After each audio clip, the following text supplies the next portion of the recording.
فاتحہ کا مقصد خواہشات نہیں ہے، فاتحہ کا مقصد مقصد، انسان کی زندگی میں مقصد ڈالنا۔ ایک دفعہ مقصد آ جائے نا تو اب وہ مدد کس چیز میں مانگے گا؟ یا اللہ جس مقصد کے لیے مجھے بنایا ہے نا، اس مقصد کو پورا کرنے میں بھی مجھے آپ کی کیا چاہیے؟ مدد چاہیے۔ ایاک نعبد اصل میں مقصد ہے، اور ایاک نستعین اس مقصد کو پورا کرنے کے لیے ہم اللہ تعالیٰ سے مدد مانگ رہے ہیں۔ اس کی ایک اور مثال، آخری مثال آپ سمجھ لیں تاکہ یہ بات ذہن میں بیٹھ جائے۔ آپ گاڑی پہ سفر پہ نکلے ہو، روڈ پہ نکلے ہو، رستے میں آپ کو گاڑی میں پیٹرول کم ہو گیا، آپ کو رکنا پڑے گا، ہے کہ نہیں؟ مدد کے لیے رکو گے نا، گاڑی کو مدد کی ضرورت ہے۔ آپ کو بھوک لگی ہے، آپ کھانے کے لیے رکو گے، آپ کے جسم کو مدد کی ضرورت ہے نا؟ رکو گے ہمیشہ کے لیے؟ تھوڑی دیر کے لیے؟ تھوڑی دیر کے لیے کیوں؟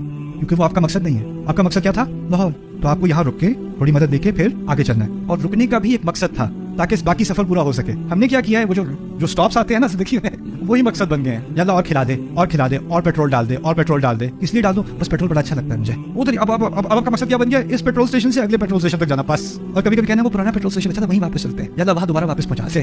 یہ مثال آپ سمجھ لیں کہ ہم ایک سفر پر ہیں، اور اس سفر پر ہم نے اللہ تعالیٰ سے مدد مانگی ہے، کیونکہ جب آپ لمبے سفر پہ جا رہے ہو تو آپ تھک جاتے ہو، تو پھر آپ کو مدد کی